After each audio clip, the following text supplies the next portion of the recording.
Good evening, dear viewers. Good evening. I am Dr. Mojibur Daftori. Warm welcome to London studio of British Bangla News. Hope you all are fine during this global corona pandemic.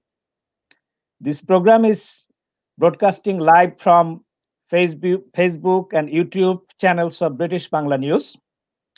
Today, our subject is Interfaith Dialogue for Global Peace. Today, my guest is Mr. Ilari Rantakari. Welcome, Mr. Ilari Rantakari.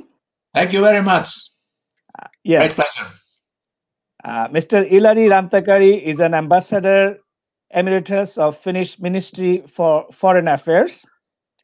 And before I go to the program, to the questions directly, I would like to tell something about Mr. Ilari Rantakari's background. He's a career diplomat and he's our distinguished guest. And also, after his background, I will shed light on the issues what we will discuss today for small time. Then we will directly go to the questions. So, Mr. Rantakari has had a rich and colorful life, from serving as a diplomat in many parts of the world, including Asia and Africa, to leading management positions in private and public sector. He has had worked for around 2 decades as a diplomat and ambassador. He earned his degrees from Helsinki School of Economics in 1969.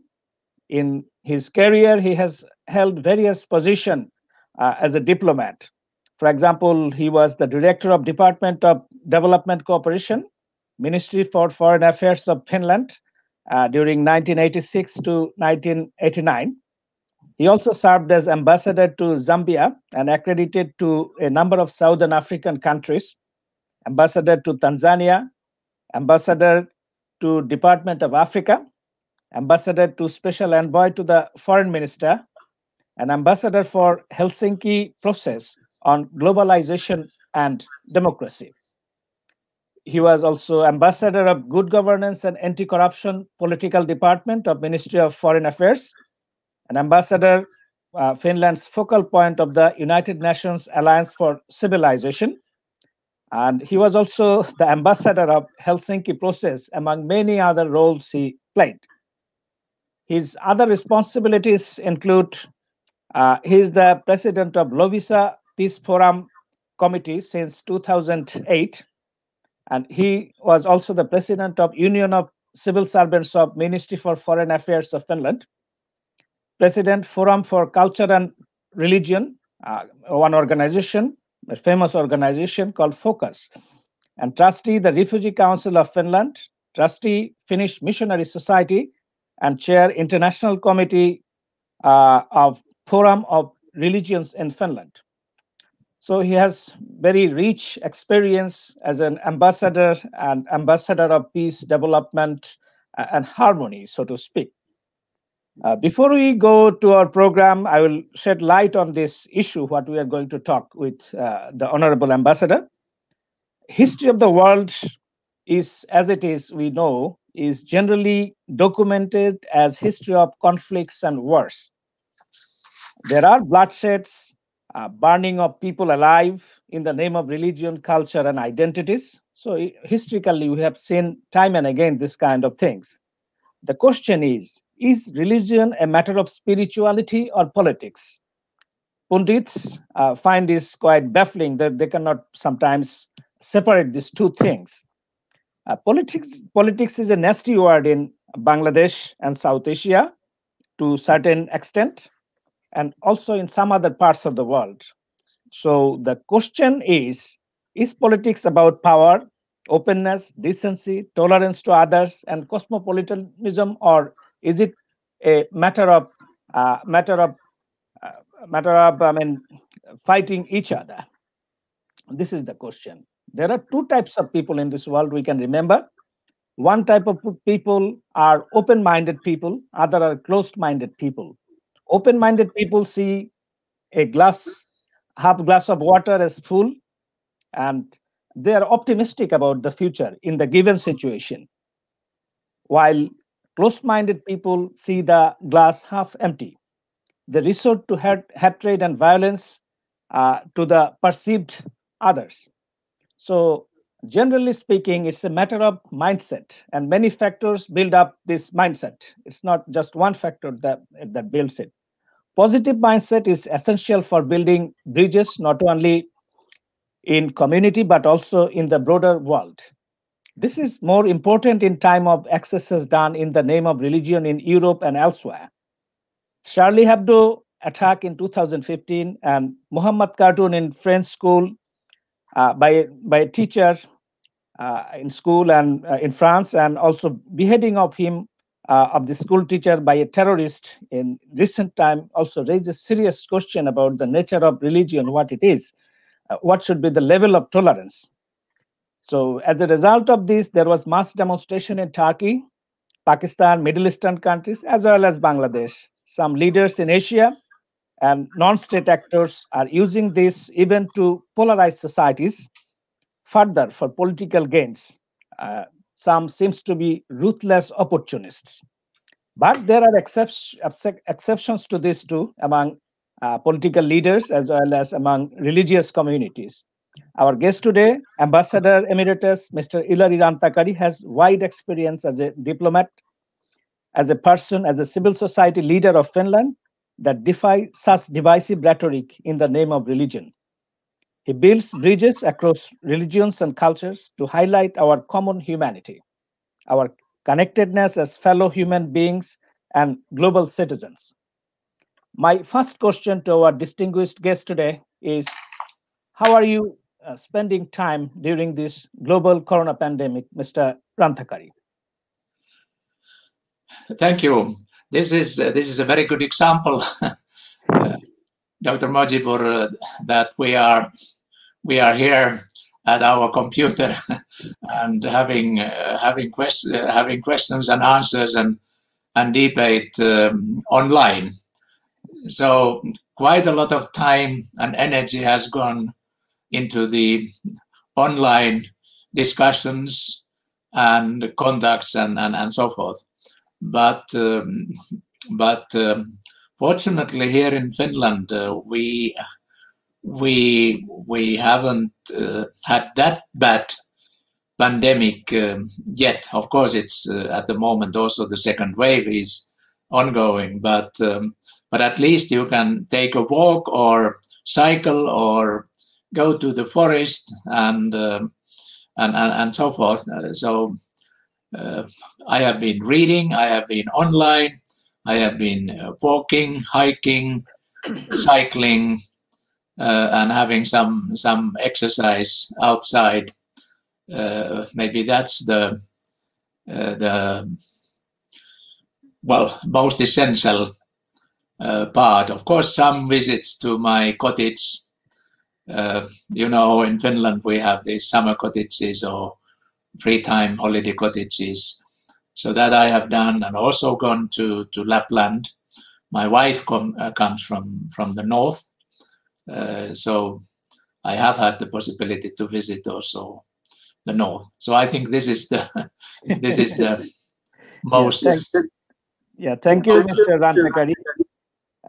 So please tell us about your ideals of Finnishness and internationalism as a messenger of peace and harmony, how they complement and support each other. Finnishness and internationalism.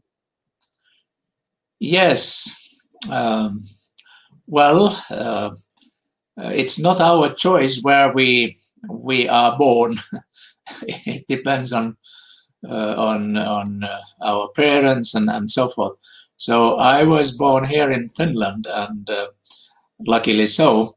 But from very early days, I have been interested that what is this world like, and other people who are far away or closer or far away, and those differences, because you see, we are one race, one human race. So I think for me it was very natural, and fortunately my parents and also sort of encouraged me to visit early days, I mean, neighboring countries and to travel abroad and to work and to study and so forth. So then I realized that, you see, this world is in a way for us, and the boundaries are only boundaries which we build. Of course, it's natural that there are certain, I mean, like countries or cultures, but they should only sort of, the borders should be only for that they can be crossed, and we can learn from each others. So this has been my, from very early days, interest, at least to learn. And as you said in your introduction, that there have been a lot of conflicts, and I was also born after the big conflict, which we call the Second World War, and of course our own wars, even with our big neighbor. So it was just natural to think of what to do that we could avoid such experiences, and that, you see,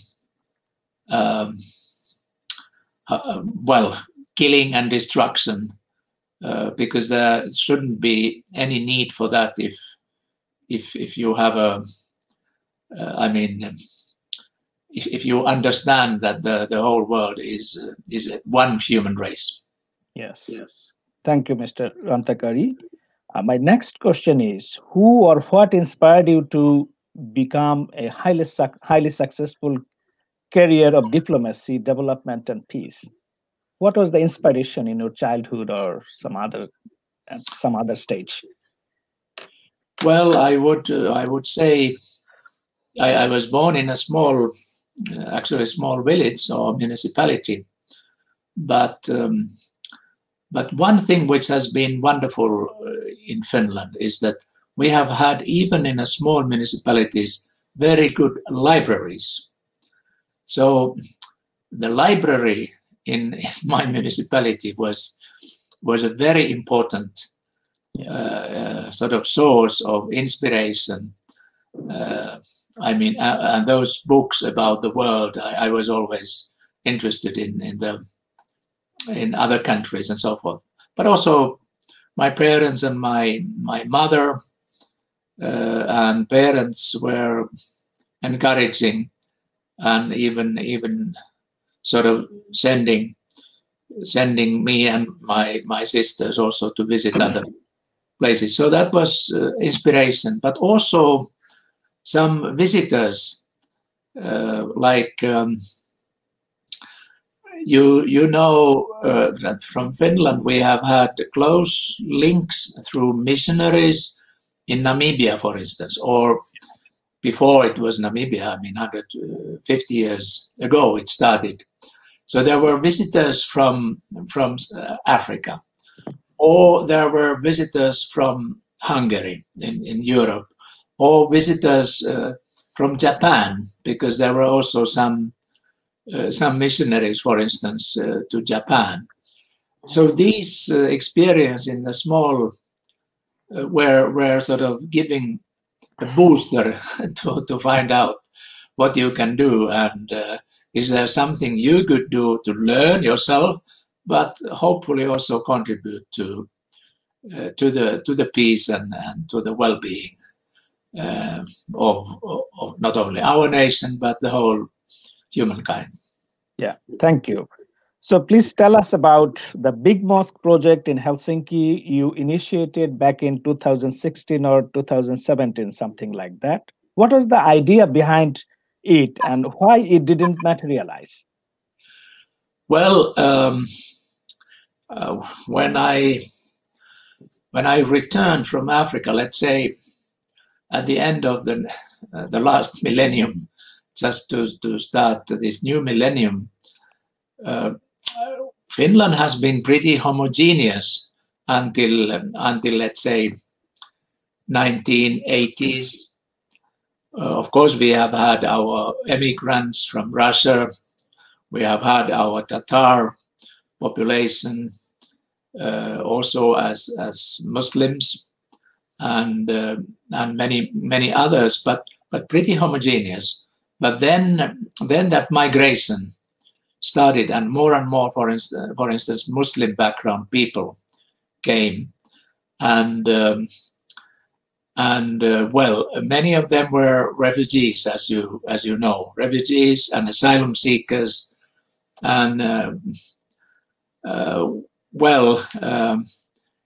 so I was very keen to know how they sort of integrate. That's not a very good word, but I mean, we don't have the better, integrate, and so that they are appreciated, their faith, their religion, their culture. And then it was quite obvious that the growing Muslim population, there was only actually one mosque, wooden mosque, which the Tatars built in Järvenpää, in one city not far away from Helsinki, and then the Muslim population growing did not have their own, let's say, central mosque. And I had some friends and some colleagues with whom we organized quite a lot of seminars, discussions, debates, and then came to that conclusion that a mosque, or rather also an interfaith education center and the service center would be required. And the initial sort of idea was already 2013, when there was an Islam Expo in Finland, and then there were a number of delegations also from other countries, including Bahrain, a small country, many others. But the Bahrain was a very interesting delegation, because they wanted to know a lot what kind of country Finland is. And they studied not only during the expo, but also during the coming visits, and found out that that we have a freedom of expression, we have freedom of religion, we have a welfare society for all, and also tolerance. But then they found out that there was not proper mosque, or this Muslim background population did not have that wealth or income, and they were ready to support establishing a central, I would say, we talked about Oasis Center, which would be mostly a service center to meet with other groups, and also have a central mosque for Muslims, but also for others, and then offer training and possibilities of meeting and discussing whatever. So that was the idea, and then we approached the city of Helsinki. The city of Helsinki was also interested, and actually we got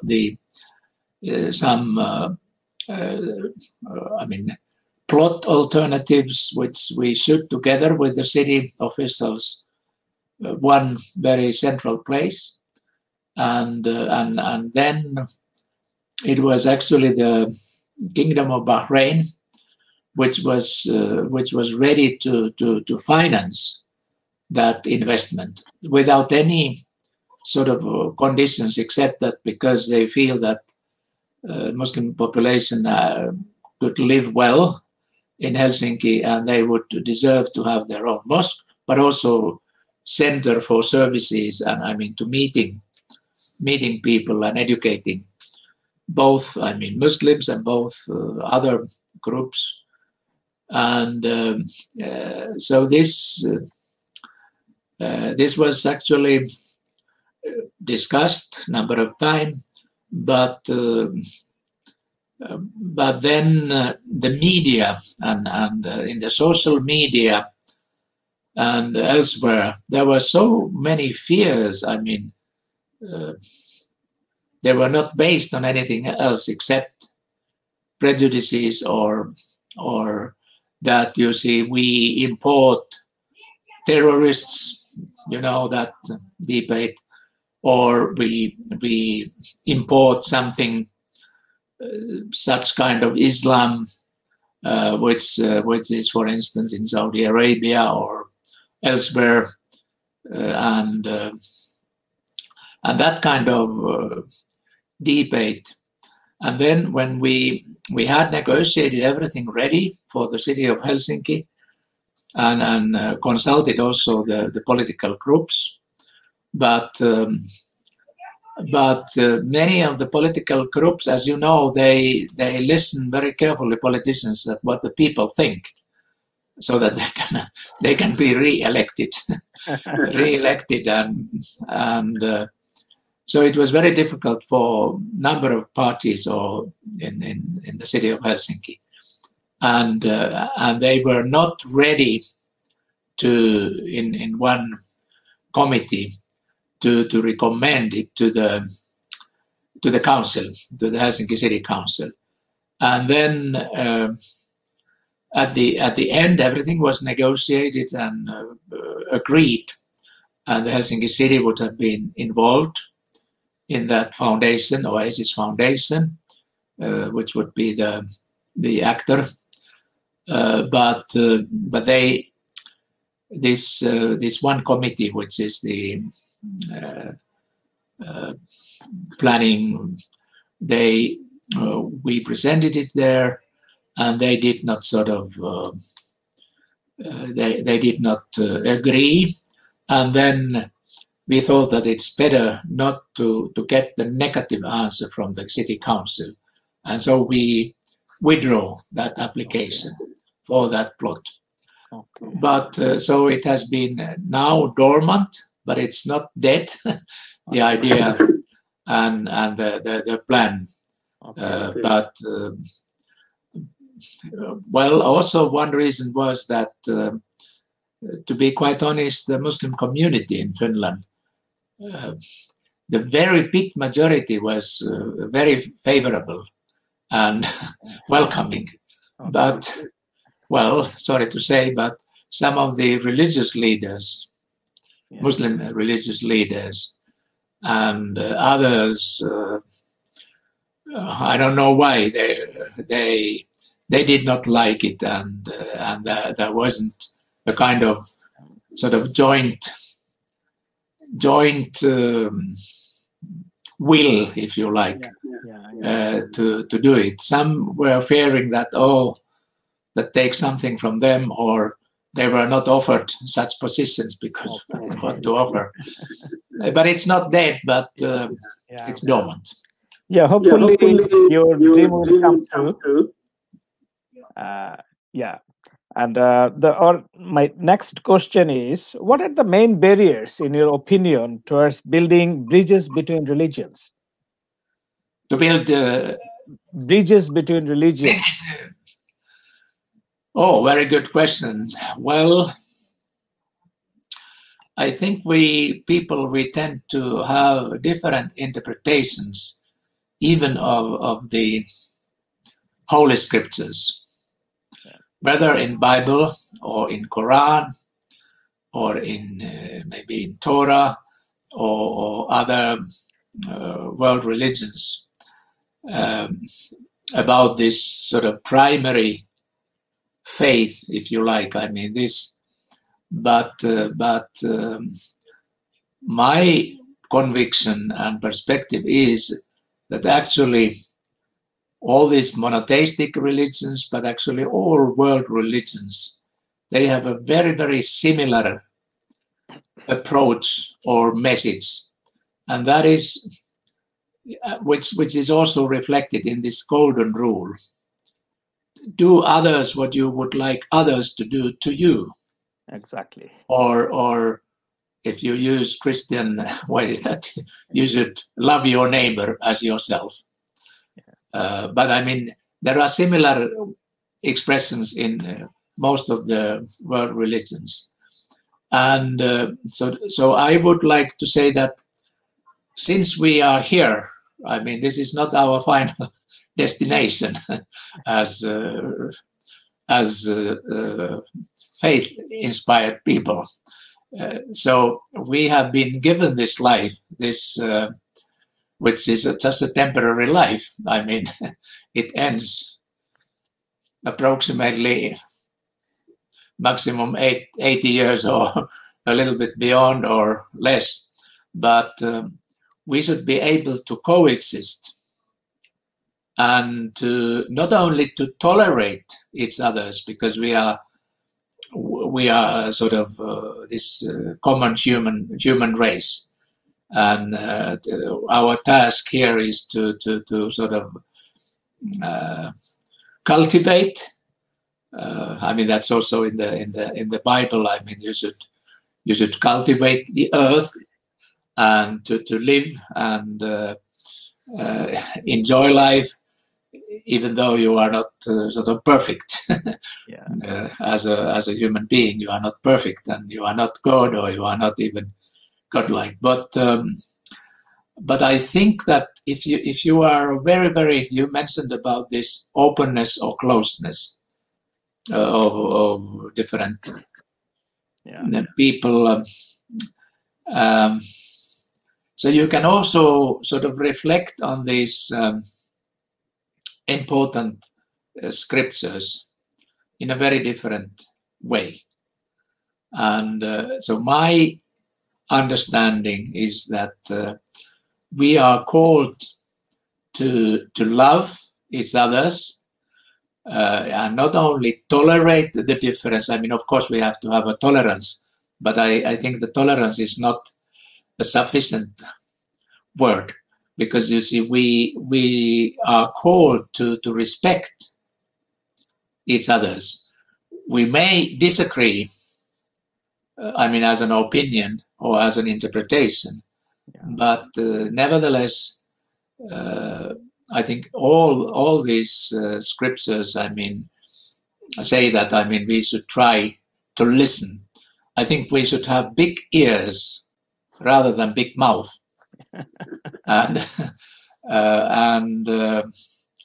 But sometimes, and it's the fear. It's a fear which takes over very often if you have a different, I mean, belief or religion. But if you are open and ready to listen, so it's a wonderful way of learning, and you might also sort of strengthen your own faith and understand it more broadly and more deeply. But since we are very human, so it seems to be too easy to enter into a conflict and war, even though we always learn that never more a war. And then when there is one or two generations, easily goes to that. But so it's maybe, I mean, fear, and then that you are not open to different views and to appreciate. Not that you have to sort of accept or change your own view, but I think this is one way which I could. Thank you so much, Mr. Rantakari, for beautifully explaining it. And some people perceive West as a geographical entity, and some perceive it as an ideal worth pursuing. How do you see the East and the West? What do they represent to you? Well,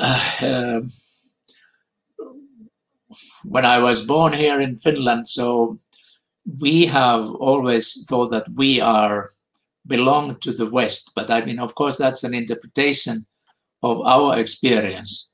We have lived centuries and even thousands of years with a big neighbor in the East. But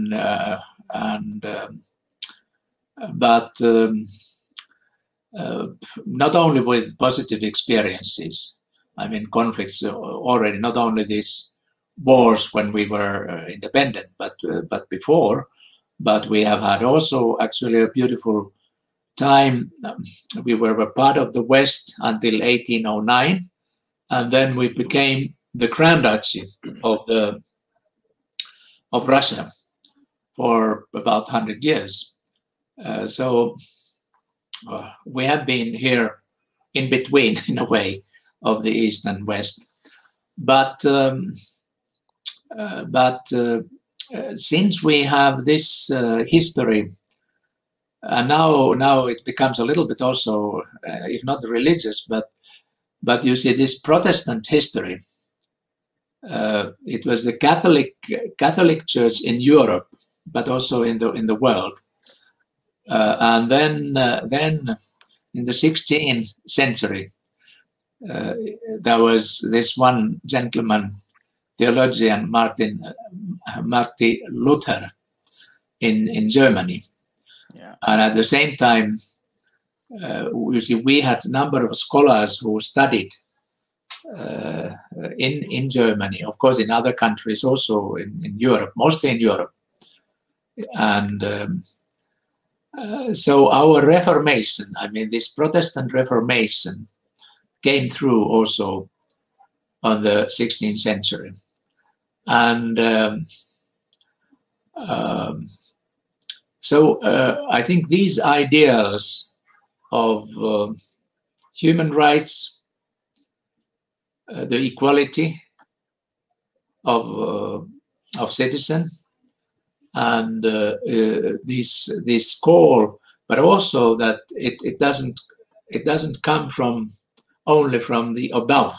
I mean, a representative of God or Pope, but you are also called yourself to and you see what was the result, that also this ABC, I mean the language and the local language of people became I mean in the divine services, but also you see written language, and this teaching of that, you see, that which continued until the 19th century by the church. So it's a strong and somehow we have felt that this freedom has been more in the West. So you asked whether it is a geographic. I think it is more a kind of historical and this kind of experience which has been digested over the centuries. But then it has become of political issue. But I mean, we have always had this understanding of also the East, and I mean how to sort of manage to with these differences of systems and even religions and other cultures. Yeah, thank you. I don't know if you got an answer. Yeah, thank you so much. It's beautifully said. So my next question is, there had been Charlie Hebdo attack and killing in 2015 regarding Prophet's cartoon, Muhammad's cartoon, and there is recent beheading of a school teacher in France for showing Muhammad cartoon in a school. And secular state of France defied the religious extremist and publicly showed the cartoon in question. Do you find any problem with this kind of approach of asserting religion and secularism? Yes, I find many sort of questions, because you see what has happened in my view, in France, in many other countries where people have. I don't mind that. I mean, the state. I feel also that the state should be secular. The state is not religious. It has to be secular, but the state, where you have freedom of expression, freedom of religion, and freedom of beliefs, human rights, rule of law, everything. But then you should understand that if there are others which are maybe initially minorities, like the Muslim community in France, for instance. So you should. Okay, let me put it very directly that to say that everyone should be friends, or like one model Finnish or Swedish or whatever is a wrong approach.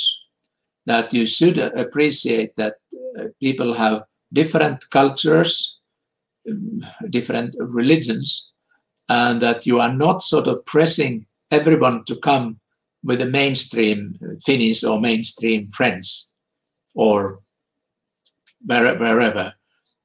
So, because you see, this demand or request that you should be you should appreciate these cultural differences, and that these different identities, cultures, as long as they are not violent or they are not threatening neighbors, should be appreciated, and not allow such ghettos to be built. What has taken place in France, but in many European countries, and it has been a wrong approach. But I'm not saying it's the interpretation that what secular state means. Secular state means that you appreciate all differences, cultural, ethnic, religious differences, and let them flourish as long as they are not criminal or violent. Yeah, thank you so much, Ambassador Rantakari. What are the key challenges to tolerance in Finland, Europe, and the world today? What are the key challenges to tolerance? I think it is really that you see there are a lot of opinion by the populists, but not only the populists, even very, very, how should I say, educated or wise, or at least people who sort of very easily go into the trap that you see Islam, for instance, or any other religion belief is different, is dangerous, or and do not understand that a religion has always been misused by those who are in power, and that's the danger always. And I think as a faith person, if you like, you should be always careful with those who are in power. Not that I mean you have to have these people who also, I mean, want to have power, but I mean for the benefit of the community and for the people, and then we should have a different approach towards terrorism. I mean, not terrorism. Terrorism is, of course, it's a criminal. It's violent, and it is, I mean, created by misusing religion. So what I would say that the key challenge is to educate our citizen about, for instance, especially now about Islam, and what are the objectives, what are the key teachings, but at the same time understand that there are these minorities who misuse, and that has to be, but I mean not by sort of condemning the religion or those people, those 99%, 99 point, for instance, Muslim people who are against terrorism and violence and criminality and would like to live in peace with others. I don't mean to be naive, but you have to analyze and make a difference. How these teachings are misused. Yeah. Thank you, Ambassador Rantakari. I think that it is important to note that every country is not Finland, and there is lack of education, lack of literacy, and lack of quality of education in certain countries, in many Muslim majority countries, and there is lack of democratic experiments. They have lack of experience. So, and together with those, there is this increased kind of the social media, abuse of social media has created lots of difficulties in countries like Bangladesh in recent time, Pakistan, Turkey, and elsewhere.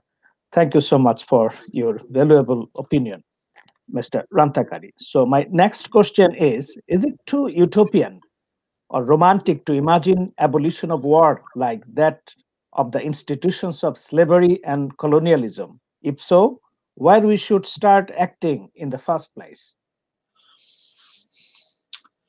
My answer is that no, it's not impossible. But as I think mentioned already earlier, that you see somehow we tend to forget these bitter experiences of conflicts and wars, and also these people in power usually also.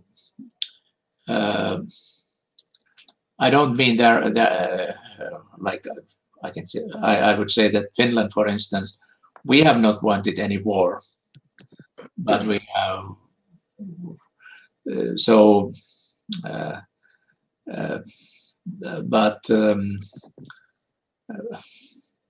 I would like to say that there is a possibility, but it requires a lot of education, a lot of teaching, and a lot of analysis and well-argumented debate to sort of understand that actually there is no justification to enter into a war. I mean, a violent. Okay,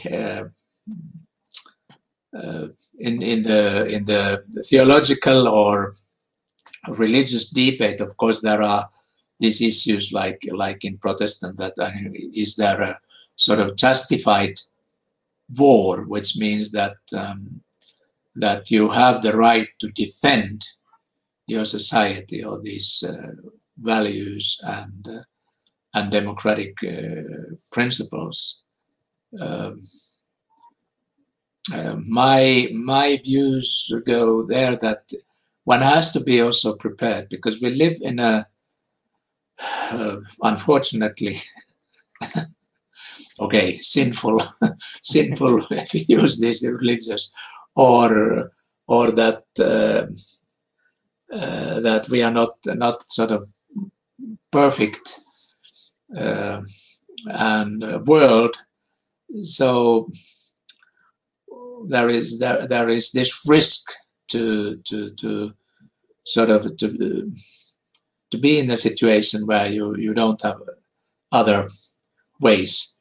I feel very much that, for instance, in our country, for instance, our winter war, I mean, in the beginning of the so-called World War, Second World War, and these wars, they were that we couldn't prevent, and then we have been quite sort of strong that you see our society is something to be defended. And from very often it has been the threat from the East. So I don't have a sort of final, but I have that what we should do, and that is the peace education. I mean, not only the naive that everything, but to understand that we have to learn from each others, we have to be able to cooperate, and we have to learn that, you see, we have to perhaps also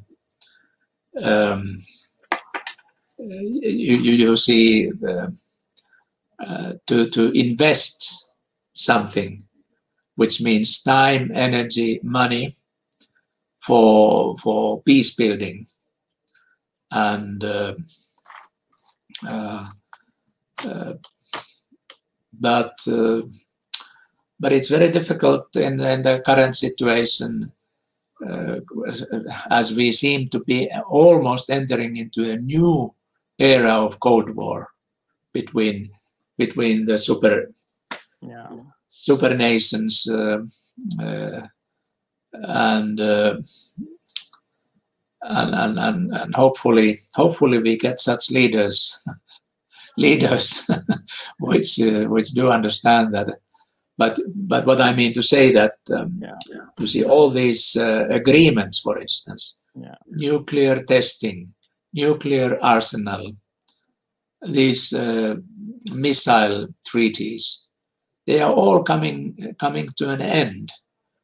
So we have had this 30, 40 years of very positive, and now it seems to be that we are entering into a new area. I don't want to call it a new type of Cold War yet. Cold War meaning that it is not, we are not fighting with weapons, but even diplomatically, and in the, and then that you see when these big nations think that no, we do things only bilaterally. We don't need to follow any agreed rules, which we have in the UN, United, excuse me, in United Nations, in regional organizations. We have been very successful over the half a century, and now it looks very difficult. Fortunately, as I said, it's a kind of only a kind of Cold War, and hopefully not into a real. But we need a lot of emphasis and how should I say, peace education. Yes.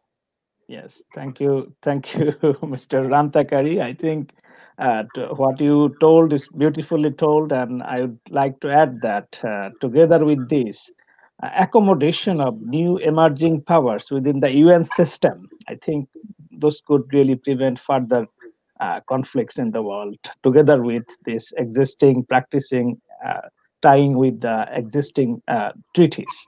Thank you. And my next question is, do you have any suggestion to immigrants in Finland or in Europe how to better integrate with the host society?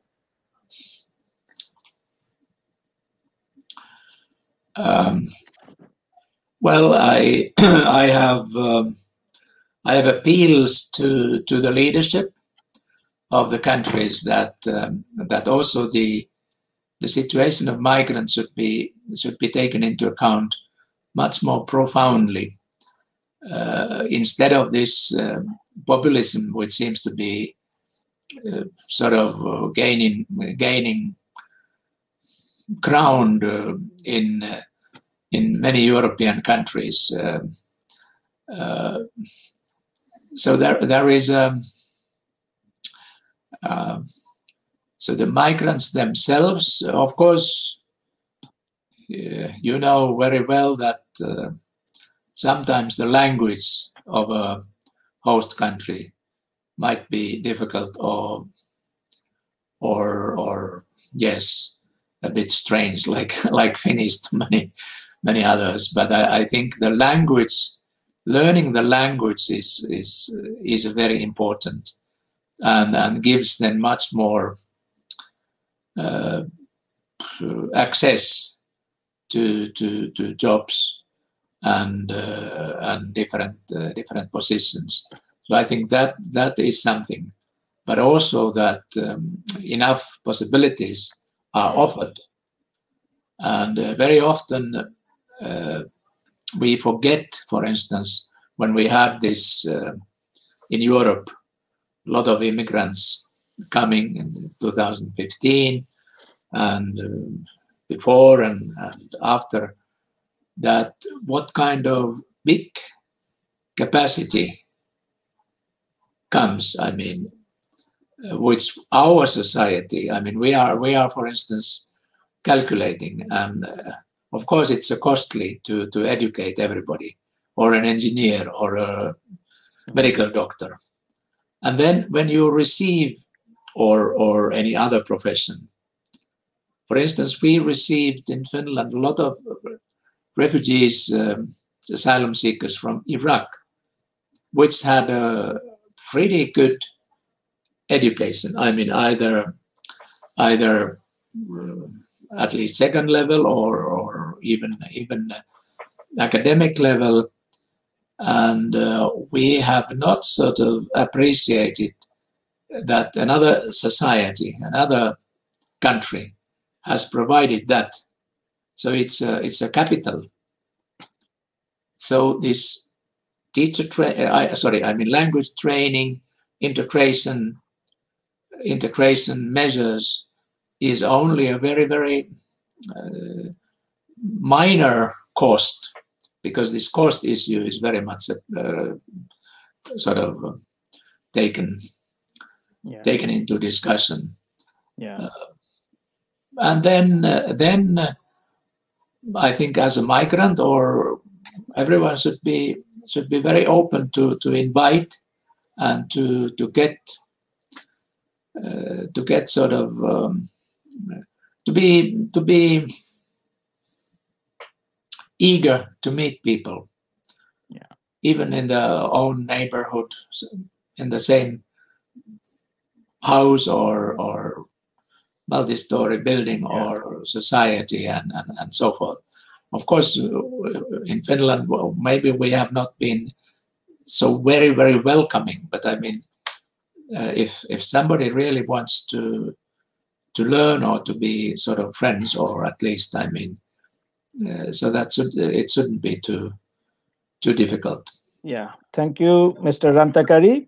My next question is, there are many highly educated immigrants in Finland, even with Finnish higher degrees, but there are problems with some hiring agencies, different organizations. They don't have the immigrants, even though there are clearly written in Finnish government that immigrants should be given some priority to certain extent, to certain level. Do you have any suggestion to those bosses in different organizations for hiring immigrants? Yes, and also you see there are a number of companies, for instance, in trading, in many areas. I mean, construction, real estate business. You see, these company leaders should come forward with the positive experiences they have had about the migrant population and employees. But then, for instance, it has been sort of studied that if you have in Finnish context, if you have a very, very different name and you apply, for instance, a public space or in the company or wherever, so that there has been a preference to sort of interview those which have such a name. And here is one proposition which I think is gaining sort of space, and that is that actually actually, you see, in applications, you wouldn't need to give your your actual name. You would be just applicant XYZ, and I know that it is challenging, but I mean, this is one way, at least in the first screening, or to just sort of concentrate on the, let's say, of course there is the education and experience and so forth, but that's one way. But I think it's a continuous education again of the leadership, and I think in the business sector this is changing. Yeah. And it should change also in the public service. And there are also measures to do it. And there are different, I mean, like cities or municipalities which have a very, very sort of transparent and good way. But then, unfortunately, also a lot of prejudices still. Yeah. Thank you so much, Mr. Rantakari. So my next question is, do you have any, you're a successful person, very successful person in your career as a diplomat and well-known person, respected person in Finland. Do you have some career tips for youths and students who are listening this program or watching this program from around the world? Do you have some career tips for them, how to do better in career?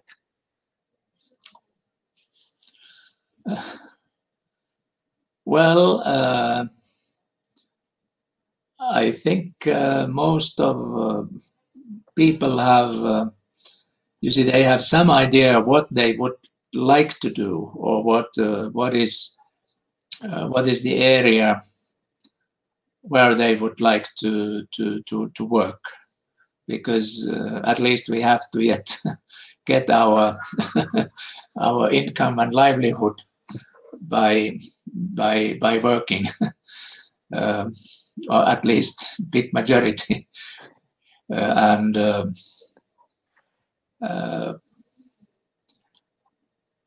well,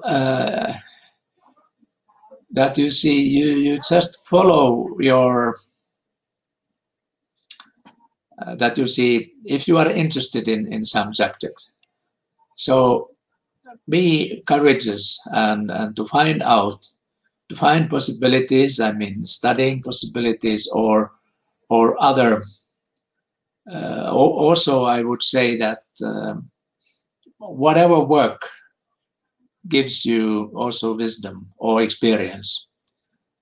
So initially, it's good to do anything.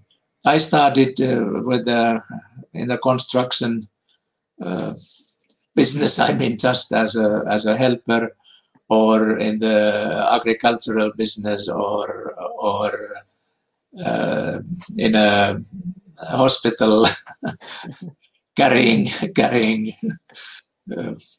patients, and so that you see, you have a sort of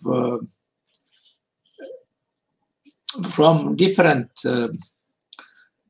sort of areas also some experience, and then you can understand that. But then, of course, if you have a certain, I had this interest that you see, I want to learn about other countries and cultures, and then I had this interest of what means development and what should be done to develop. I mean, develop in many ways as a person, but also as a country, as an economy, as a sort of high education country.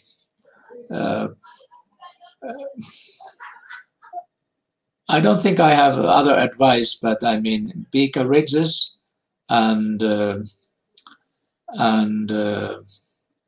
patient. Courageous and patient. And patience, I mean, there are, of course, I mean, it's even though you have a strong will, it doesn't always produce results immediately. But it's also, you see, if you're done in good faith, and so I'm sometimes using this word of, Mother Teresa, who lived in Calcutta, and who was a nun, or in a nunnery as a teacher, and then found out that, you see, outside there are these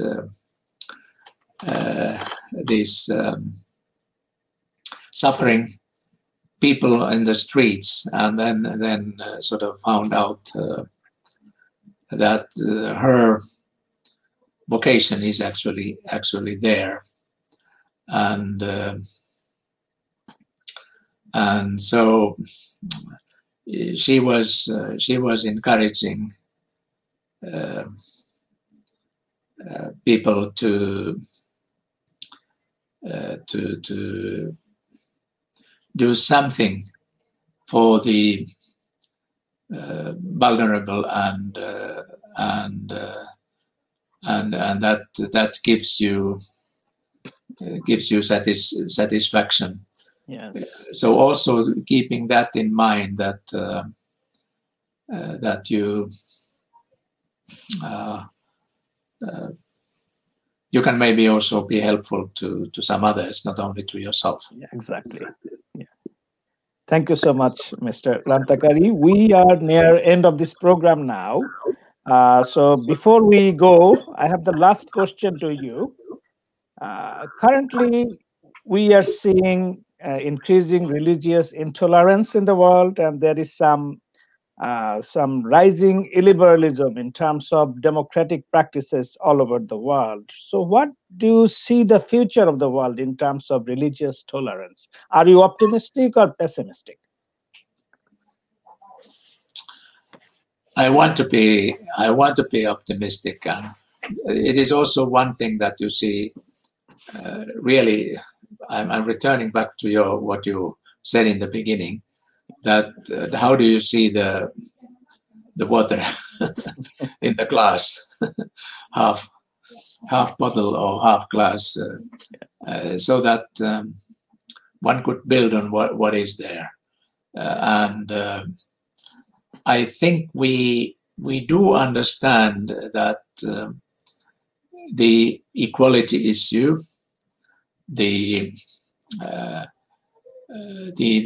actions against marginalization, and the actions for better future for all is something, and you see, these are not easily achieved unless there is a sort of participation of people, and there I mean that both, this democracy, not only the elections, but elections in municipalities, in the country, presidential, but also that you sort of call people to work together to get these ideas together. And of course, there are also these positive experiences that if you have a strong will, you can even demonstrate, not violently, but demonstrate. And so I have a strong belief that people do realize that it is in their own interest and the interest of their communities and the whole society, if there are these participatory ways and means, and democratic elections, and this kind of behavior, and that should be also then linked to UN, which has been a little bit sidelined, and to this rule-based agreements, treaties, and others, that they benefit all, not only some, and especially for smaller nations and for smaller communities. This is very important. So I I'm optimistic that people do realize that this is possible for them, but of course they have to be committed and act accordingly. Yeah, thank you so much, Mr. Ilari Rantakari. I take this opportunity to thank Your Excellency, Mr. Ilari Rantakari, Ambassador Emeritus of Finnish Ministry for Foreign Affairs, for giving your valuable time to British Bangla News and its audience. Please stay safe.